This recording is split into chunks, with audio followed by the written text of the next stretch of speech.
فخر سے ایک صاحب کہنے لگے جرجیت صاحب میں نے اپنے بیٹے کو بہت پڑھایا لکھایا, آج میرا بیٹا امریکہ میں ڈاکٹر ہے. میں نے کہا وہ تمہارا پورا خیال رکھتا ہوگا, وہ تمہارا سر بھی دباتا ہوگا, وہ تمہارا پیر بھی دباتا ہوگا. کہنے لگا نہیں جرجیت صاحب 15 سال سے میں نے اپنے بیٹے کی شکل نہیں دیکھی. ایسی دولت سے کیا فائدہ جس اولاد کے لیے تم کما رہے ہو, اس اولاد کی شکل دیکھنا تمہیں نصیب نہیں ہوا. باپ نے بیٹے کی شکل نہیں دیکھی, بیٹے نے باپ کی شکل نہیں دیکھی. تصور کرو یہ کون سی اسباب راحت ہے, یہ کون سا راحت کا سامان ہے.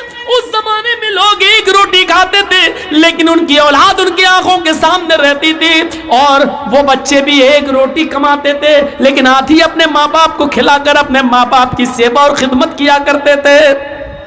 تصور کرو میرے بھائیوں, لوگ اسی چکر میں بخش دیے گئے. تصور کیجئے ایک وہ جو لوگ غار میں پھنس گئے تھے ان میں ایک آدمی وہ تھا جو یہ کہہ رہا تھا کہ اللہ تو اچھی طریقے سے جانتا ہے کہ میں بکریوں کو چرانے والا ہوں, اور جب بکریوں کو چرا کر گھر لے جاتا ہوں تو سب سے پہلے بکریوں کا دودھ دوتا ہوں. میں اپنی بیوی اور بچوں کو نہیں, سب سے پہلے اپنے ماں باپ کو اپنی بکری کا دودھ پلاتا ہوں. جب وہ سو جاتے ہیں تو پھر میں اپنی بیوی اور بچوں کو دودھ پلاتا ہوں. اے اللہ تو اچھی طریقے سے جانتا ہے کہ ایک دن میں جب دیر سے گھر پہنچا اور جب جنگل سے جاتے جاتے مجھے بکریاں لے جا کر دیر ہوئی تو میرے ماں باپ سو چکے تھے. میں نے بکری کا دودھ دوہا, اس کو گرم کیا اور پیالہ لے کر اپنے باپ کے سرہانے کھڑا ہو گیا. میرے باپ سو چکے تھے, میں نے اپنے ماں باپ کو اٹھایا نہیں کہ اٹھائیں گے تو نیند میں ڈسٹرب ہوگا, لہذا صبح کے وقت میرے ماں باپ کی آنکھ کھلی. جیسی کھلی میں نے دودھ کا پیالہ اپنے ماں باپ کو دے دیا. میں نے خود نہیں پیا, پہلے اپنے باپ کو پلایا. جب میرے باپ نے پورا دودھ پی لیا پھر میں نے اپنے بچوں کو اور اپنی بیوی کو دودھ پلایا. اے اللہ اگر میں نے یہ کام تیری رضامندی کے لیے تجھے خوش کرنے کے لیے کیا ہے تو اس غار کا منہ کھول دے تاکہ ہم نکل جائیں. اس زمانے میں لوگ اپنے ماں باپ کی خدمت کر کے اللہ سے یہ کہتے تھے اللہ میری اس پریشانی کو دور کر دے. آج تو ہمیں ایسی پڑھائی لکھائی ہو گئی ہے, آج اسباب راحت کے چکر میں, کمانے کے چکر میں آج ہم اپنی اولاد سے اور اولاد باپ سے اتنی دور ہو چکی ہے کہ باپ بیٹے کی شکل نہیں دیکھ رہا اور بیٹا باپ کی شکل نہیں دیکھ پا رہا ہے. غور کرو آپ ہی لوگوں میں کتنے لوگ ایسے ہیں جو بیچارے دلی اور بمبئی کام کرنے جا رہے ہیں, کتنے لوگ ایسے ہیں جو انڈیا چھوڑ کر آج سعودیہ, کویت اور دبئی میں کام کر رہے ہیں. 2 سال 3 سال سے نہ انہوں نے باپ کی ماں کی شکل دیکھی, نہ اولاد نے ماں باپ کی شکل دیکھی, نہ ماں باپ نے اپنی اولاد کی شکل دیکھی. اسباب راحت ہے, سامان تو آپ بہت کمانا چاہتے ہیں, راحت کے بہت سی چیزیں اکٹھا کرنا چاہتے ہیں لیکن راحت نصیب نہیں ہو رہی ہے ہمیں. جرجیت صاحب نے بہت کمایا, آج جرجیت صاحب کے پاس اسباب راحت بہت ہیں. آپ جرجیت صاحب کے گھر آئیے تو آپ کو دیکھنے کو ملے گا اس کے گھر میں ایئر کنڈیشن بھی ہے, آج اس کے گھر میں 4 ویلر بھی ہے, آج اس کا گھر بھی عالیشان بنا ہوا ہے. اسباب راحت تو جرجیت صاحب کے پاس بہت ہیں لیکن ڈاکٹر نے منع کر دیا جرجیت صاحب آپ بیمار ہیں, آپ اے سی کی ٹھنڈی ہوا میں نہیں لیٹ سکتے ہیں. ایسے اسباب راحت سے کیا فائدہ؟ ہم اور آپ جو کما رہے ہیں, راحت کے اسباب اکٹھا کر رہے ہیں کہ ہمیں گرمیوں میں اے سی کی ٹھنڈی ہوا مل جائے. ہم نے بہت کمایا لیکن ڈاکٹر نے منع کر دیا کہ اے سی کی ٹھنڈی ہوا میں نہیں لیٹ سکتے ہو. اسباب راحت اتنے ہیں کہ چلنے کے لیے 4 ویلر ہے میرے پاس, لیکن ڈاکٹر نے منع کر دیا ہے صبح سویرے تمہیں روزانہ پیدل ٹہلنا ہوگا. اگر پیدل نہیں ٹہلو گے, کچھ دور 2-3 کلومیٹر روزانہ چہل قدمی نہیں کرو گے تو تمہارے پیر جام ہو جائیں گے. تمہیں ضروری ہے اپنے آپ کو اسٹرانگ رکھنے کے لیے تمہیں پیدل چلنا پڑے گا. طرح طرح کی مٹھائیاں رکھی ہوئی ہیں, رس ملائی رکھی ہوئی ہے, رسگلہ رکھا ہوا ہے, چھینا رکھا ہوا ہے, بہترین مٹھائی ہے. جرجیت صاحب نے بہت کمایا ہے, اسباب راحت ہے اسی چیز کے لیے تو کما رہے تھے کہ اچھا کھائیں اچھا پیئیں, لیکن ڈاکٹر نے منع کر دیا ہے تمہیں شوگر 400 پار ہو چکی ہے لہذا تم یہ مٹھائی نہیں کھا سکتے ہو. غور کیجئے جرجیت صاحب نے اتنا کمایا اتنا کمایا اتنا کمایا کہ میرا بیٹا نیٹ نہیں کر پایا تو پرائیویٹ طریقے سے ہم نے اس کو کسی اسکول میں ایڈمٹ کیا, میڈیکل کالج میں بھرتی کیا, 50 لاکھ روپے دے کر میں نے, 80 لاکھ روپے دے کر میں نے MBBS میں اس کا ایڈمیشن کرا دیا. بچے پڑھ جائیں گے, لکھ جائیں گے, اپنا کمائیں گے, کھائیں گے, اچھا رہے گا. بہت زیادہ اسباب راحت ہم نے سوچ لیا تھا. بچہ ہمارا پڑھ لکھ کر بہت بڑا ڈاکٹر بن گیا, وہ امریکہ میں یا لندن کے اندر ڈاکٹری بھی کرنے لگا, اس نے وہیں پر کسی انگریز عورت سے شادی بھی کر لی. ایمانداری کے ساتھ بتائیے راحت ہے؟ یا یہ کہہ لیجئے کہ اسی چیز کو ہم نے راحت سمجھ لیا ہے, اسی چیز کو ہم نے راحت سمجھ لیا ہے. ابھی ناظم اجلاس صاحب اعلان کر رہے تھے, ہمارے دوست جمیل اختر شفیق تہمی کے جرجیس صاحب کو جب بھی دیکھتا ہوں تو ایسا ہی لگتا ہے کہ جیسے پہلے دیکھا تھا ویسے اب دیکھ رہا ہوں. حقیقت 20-22 سال سے برابر آنا جانا ہے, اپنے آپ کو مینٹین بھی کیا جاتا ہے, اس کے پیچھے کچھ ضروری چیزیں بھی ہوتی ہیں. آج بھی جرجیس صاحب کے سامنے چاہے جتنی چیزیں رکھ دو, جرجیس صاحب کھائیں گے اتنا ہی جتنا میرا دل ہوگا. زبردستی کوئی دے کے دیکھے نہیں ہوگا. جرجیس صاحب کہتے ہیں لوگ ملا مولوی بہت کھاتے ہیں, پیٹ کی توندیں ہوتے ہیں, ہم یہ منع نہیں کر رہے, ہوتے ہوں گے, لیکن جرجیس صاحب کے سامنے دہی رکھ دو گے نہیں کھائیں گے, کیونکہ رات میں جلسہ کرنا گلا بیٹھ جائے گا. جرجیس صاحب کو آپ روح افزے کا شربت پلائیں گے نہیں پئیں گے, کیوں؟ رات کو گلا بیٹھ جائے گا. جرجیس صاحب کو آپ ٹھنڈی بریانی کھلائیں گے نہیں کھائیں گے, کیوں؟ تقریر کرنا گلا بیٹھ جائے گا. اپنے آپ کو مینٹین کر کے رکھا ہے اور کبھی پیٹ بھر کے ہم نے کھانا نہیں کھایا ہے. آج تک میں نے اپنے پیٹ کے ایک حصے کو تھوڑا سا خالی رکھ کے چھوڑا ہے. میں ایسے مولویوں کو جانتا ہوں جو میرے ساتھ کھانا اور بیٹھنا دسترخوان پہ پسند نہیں کرتے. وہ کہتے ہیں یہ پہلے اٹھ جائے گا, ہم لوگ پھر منہ تکتے رہیں گے, وہ کہتے بعد میں کھائیں گے. ایسے مولویوں کو میں آج بھی جانتا ہوں جو میرے ساتھ کھانا پسند نہیں کرتے ہیں دسترخوان کے اوپر. وہ کہتے ہیں کہ یہ 2-4 لوگ میں کھا کے اٹھ جائے گا, ہم لوگوں کو بھی کھانے نہیں دے گا صحیح سے. ایسے اور میں ایسے مولویوں کو بھی جانتا ہوں جو جلسے کی شرط لگاتے ہیں کہ 1 کلو منگور مچھلی بھی ہونا چاہیے ساتھ میں تلی ہوئی, اور ایک بار نہیں ملی تھی تو اس نے 2 سال جلسے کی ڈیٹ نہیں دی تھی. وقت مہمان کی عزت کرنا نہیں جانتے. میں ویسے مولوی کو بھی جانتا ہوں, نام لینا ضروری نہیں ہے میرے بھائیوں. تو ایسے لوگ بھی پڑے ہوئے ہیں, ایسے لوگ بھی پڑے ہوئے ہیں. اور ہماری پرانی تقریریں اگر آپ اٹھائیں تو اس میں سن لیں گے وہ 3 پیروں کا قصہ بھی ہے. 3 پیروں کا, کہ ایک عورت بیچاری تھی, اس نے 3 پیروں کی دعوت کی, وہ ان کی بڑی مرید تھی. 3 پیروں کی دعوت کی اور اس نے کھچڑی پکائی. دیکھیں ان مولویوں کو کھچڑی پسند ہے کہ نہیں ہے. 3 پیروں کی دعوت کی, کھچڑی پکائی اور کھچڑی میں گھی ڈال دیا بہت سا. کھچڑی گرم تھی, گھی پگھل گیا. ایک تو کھچڑی دیکھ کے مولویوں کا پیٹ بھر گیا. اب دوبارہ جب گھی دیکھا تو اس نے سوچا چلو گھی تو پڑا ہوا ہے, کم سے کم ایک سوچتا یہ گھی میرے پاس آ جائے. دوسرا مولوی سوچنے لگا میرے پاس آ جائے. تیسرا سوچتا میرے پاس آ جائے. تو مولویوں کے پاس تو بڑے تکڑم ہیں. ایک مولوی نے انگلی ڈال دی اس میں کھچڑی میں اور لائن بنا دی ایسے. اور کیا معلوم ہے جنت میں دودھ کی نہر کیسے بہہ رہی ہوگی؟ تجری من تحتہا الانہار, جنت میں دودھ کی نہر ایسے بہہ رہی ہوگی. اب جب گڈھا بن گیا تو سارا گھی بہتا ہوا اس کے پاس چلا آیا. دوسرے نے کہا جنت میں دودھ کی نہر ادھر بہہ رہی ہوگی, شہد کی اور شراب کی نہریں ادھر بہہ رہی ہوں گی. اس نے 2 انگلی ڈالی, او کائنانی تجریان من تحت النار, دودھ کی اور شراب اور شہد کی نہر ادھر بہہ رہی ہوگی. اب تیسرے نے سوچا یہ بھی لے گیا, یہ بھی لے گیا, بچا ہی کیا, اب مجھے بھی ملنا چاہیے. تو اس نے ایسا فارمولہ استعمال کیا, اس نے کہا ارے بھائی اتنی جلدی جنت جہنم پہ آ گئے ہو, ابھی تو قیامت بھی نہیں آئی. ارے قیامت آئے گی, زمین میں بھوکمپ ہوگا, زلزلہ ہوگا, اس کے بعد جنت و جہنم کا معاملہ آئے گا. اور جب قیامت آئے گی تو زمین ہلے گی. جانتے ہو زمین کیسے ہلے گی؟ اس نے پوری پلیٹ اٹھائی, ہو کائزا زلزلت الارض زلزالہا, گھی چاروں طرف پھیل گیا. اب کھاؤ. اور مولویوں سے تو کبھی کوئی جیت ہی نہیں پایا. بیکار آپ سر پھوڑتے ہیں مولوی کو بدنام کرنے کے لیے. کوا اور کبوتر والا میرا قصہ سن لینا, یوٹیوب پہ پڑا ہوا ہے. ایک شکاری کے جال میں کوا اور کبوتر دونوں پھنس گئے. کوا بھی رو رہا اور کبوتر بھی رو رہا ہے. تو کوے نے غصے میں کبوتر سے کہا چپ، گڈرگو کرتے کرتے دماغ خراب کر دیا۔ کبوتر بولا کوے سے تو بھی تو کاؤں کاؤں کاؤں کاؤں کر رہا ہے۔ تو کوا بولا میں تو اس لیے رو رہا ہوں کیونکہ مجھے، کوا بولا میں رو رہا ہوں اور کبوتر میں رو رہا ہوں شکاری ہمیں کاٹ کے نہ کھا جائے۔ تو کبوتر بولا ابے تو کیوں رو رہا ہے، تجھ سے زیادہ پریشان تو ہم ہیں۔ ارے میں تو حلال ہوں، یہ شکاری مجھے جال سے نکالے گا اور کاٹے گا اور کھا جائے گا، مجھے تو کٹنا ہی کٹنا ہے، تو کیوں رو رہا ہے کمینے، تو کیوں کاؤں کاؤں کاؤں کر کے مجھے پریشان کر رہا ہے۔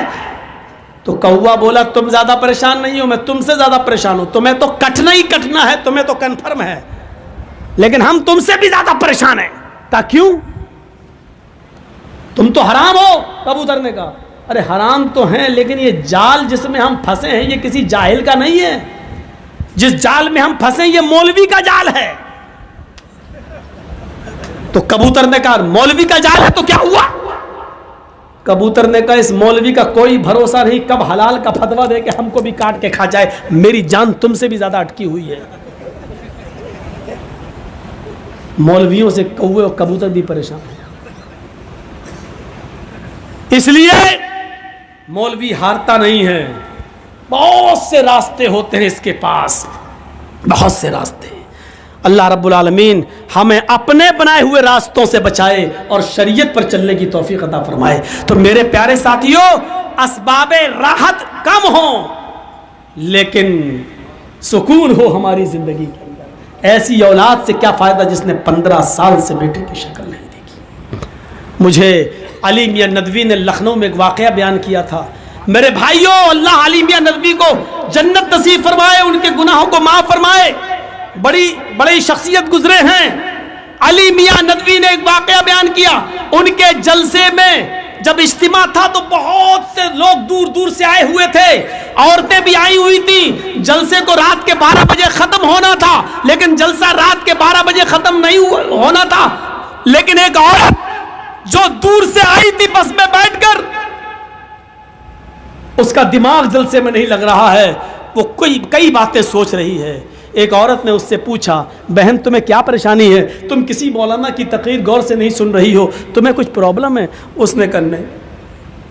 پھر وہ پریشان نظر آئی۔ تھوڑی دیر کے بعد 2-4 عورتوں نے پوچھا بہن تمہیں کیا پریشانی ہے؟ کہا یہ جلسہ کب ختم ہوگا؟ کہا وہ تو 12 بجے جلسہ ختم ہو جائے گا۔ اچھا ٹھیک ہے، تمہیں پریشانی کیا، کوئی بخار ہے، پیٹ میں درد ہے، کوئی پرابلم ہو تو بتاؤ۔ اس نے کہا نہیں، پرابلم یہ ہے کہ میں اپنا چھوٹا سا بچہ گھر پہ چھوڑ کے آئی ہوں، اکیلا ہے۔ تو کہا گھر پہ کوئی نہیں ہے؟ کہا نہیں، اس کی دادی ہیں یعنی میری ساس وہاں سو رہی ہیں لیکن وہ آنکھوں سے نابینا ہے۔ کہا کوئی بات نہیں، بچہ تو آپ کا کتنے سال کا ہے؟ کہا 2 سال کا بچہ ہے۔ کہا ماشاءاللہ بچہ بڑا ہے، اپنے آپ پیشاب کرنے جا سکتا، اڑ سکتا، اس کی دادی اس کو سلا دیں گی، کوئی دقت کی بات نہیں۔ کہا میری بہن بات دراصل یہ ہے کہ میں ماچس میچ باکس اپنے تکیے کے نیچے چھوڑائی ہوں، رات میں کبھی کبھی لائٹ چلی جاتی تھی تو میں چراغ جلا لیتی تھی، اس لیے وہ میچ باکس، وہ ماچس کی تیلی میں نے تکیے کے نیچے رکھ دی تھی ماچس۔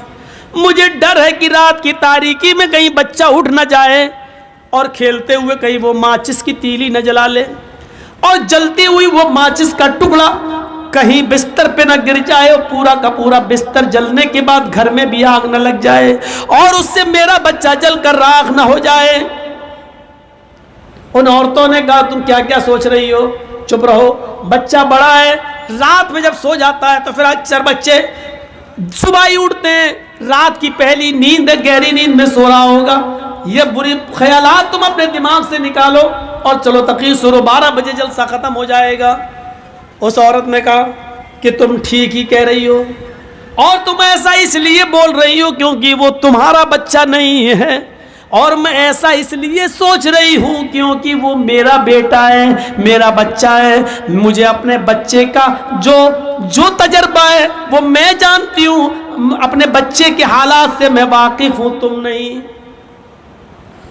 بہرحال جلسہ رات کے 12 بجے ختم ہوتا ہے، بسیں اپنے اپنے علاقوں میں جانے لگتی ہیں، وہ عورت بھی جس بس میں بیٹھ کر آئی تھی وہ بھی جانے لگتی ہے، ڈرائیور سے کہہ رہی ہے کہ ذرا جلدی چلو۔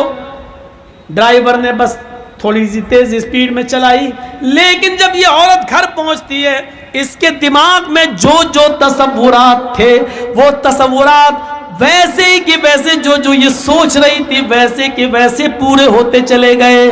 یہ عورت جب گھر پہنچتی ہے تو کیا دیکھتی ہے کہ بچہ رات میں آنکھ کھول چکا ہے، بچے نے ماچس تکیے کے نیچے سے نکال بھی لیے، بچہ ماچس جلا بھی چکا ہے، ماچس کی چلتی ہوئی تیلی بستر پہ گر بھی چکی ہے، اس بستر میں آگ بھی لگ چکی ہے، اور اس بستر پہ میری ساس اور وہ چھوٹا سا بچہ دونوں جل کر راکھ بھی ہو چکے ہیں، اور گھر بھی جل کر راکھ ہو چکا ہے۔ میرے بھائیوں، میں کہنا یہ چاہتا ہوں کہ ایک رات کے لیے بستر پر ماں نے اپنے بچے کو چھوڑا تو جلسے میں اس کو چین نہیں مل رہا ہے، رات میں اس کو سکون نہیں مل رہا ہے کہ میرا بیٹا کہیں آگ نہ لگا لے، ماچس سے کہیں کھلواڑ کرتے کرتے کہیں ماچس کو جلا نہ لے اور اس سے اپنے آپ کو جلا نہ لے۔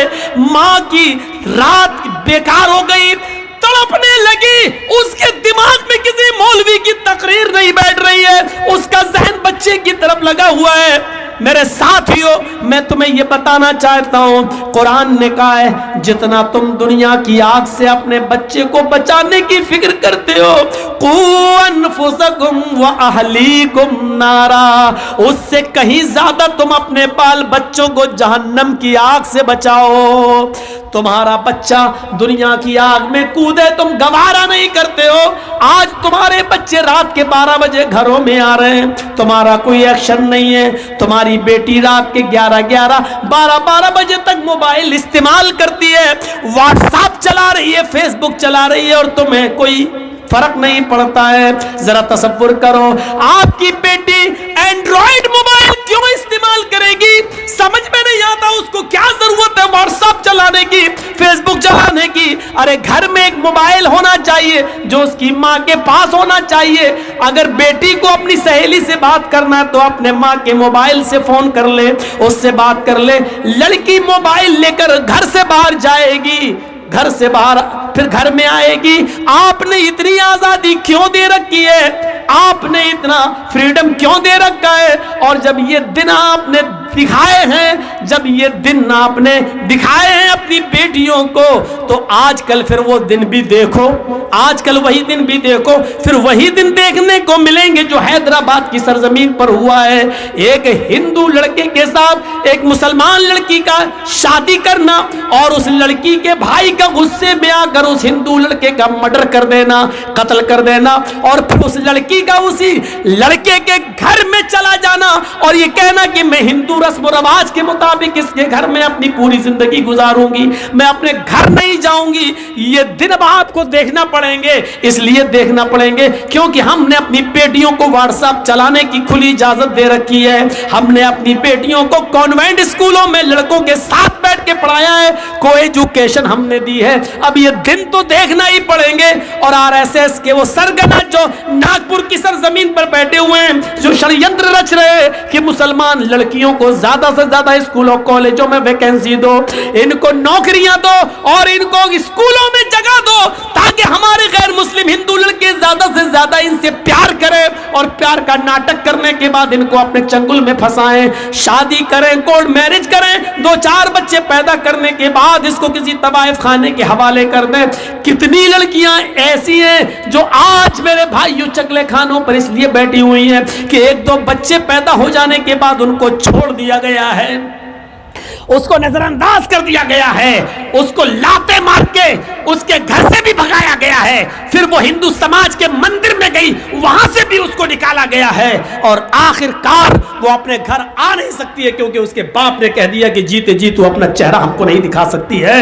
آخر کار اس نے چکلے کھانے میں بیٹھ کے اپنی زندگی کو گزارنا اور اپنے جسم کو بیچنا شروع کر دیا ہے۔ میرے بھائیوں، یہ داستانیں ملیں گی اور ہمیں یہ دن دیکھنا پڑیں گے، کیونکہ ہم نے اپنی لڑکیوں کے ہاتھوں میں موبائل دیا ہے۔ اس سے زیادہ زہریلا عنصر، اس سے زیادہ زہریلا خنجر کوئی نہیں ہے جو ہماری بہن، ہماری بیٹیوں کے لیے سب میں قاتل ہے۔ یہ وہ زہر ہے جو پانی پینے کا بھی موقع نہیں دیتا ہے، یہ وہ زہر ہے، اگر اس کی لت لگ گئی تو آپ لاکھ کوشش کیجئے، آپ کے